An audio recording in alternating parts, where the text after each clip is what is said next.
నమస్తే మిత్రులారా, నేను మీ శ్రీనివాస్ చౌహాన్ అడ్వకేట్.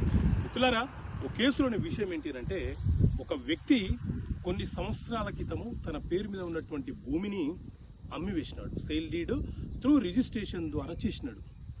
ఎవరైతే కొనుగోలు చేశారో ఆ వ్యక్తులు మ్యూటేషన్ చేసుకోకపోవడం వల్ల వాళ్ళ పేరు మీదకి పట్టా రాలేదు.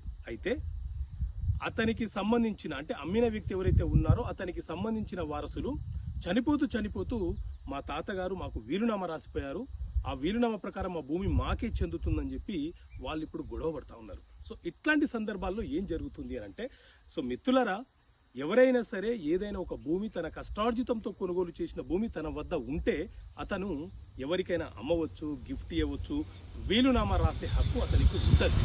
అయితే ఎవరైనా సరే ఒక భూమి త్రూ రిజిస్ట్రేషన్ ద్వారా ఎవరికైనా మూడో వ్యక్తికి అమ్మివేసిన తర్వాత మోసపూరితంగా కొనుగోలు చేసిన వ్యక్తిని మోసం చెయ్యాలన్న సంకల్పంతో ఏదైనా ఒక వీలునామా తన వారసులకు ఆ భూమి చెందాలని రాస్తే ఆ వీలునామా అనేది చెల్లుబాటు కాదు.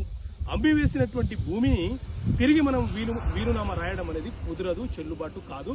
దాని వెనుక నేరం చెయ్యాలని, మోసం చెయ్యాలన్న ఉద్దేశం, సంకల్పం ఉంటుంది కాబట్టి ఆ వీలునామా అనేది చెల్లుబాటు కాదు. ఓకే మిత్రులారా, థ్యాంక్ యూ. జై హింద్.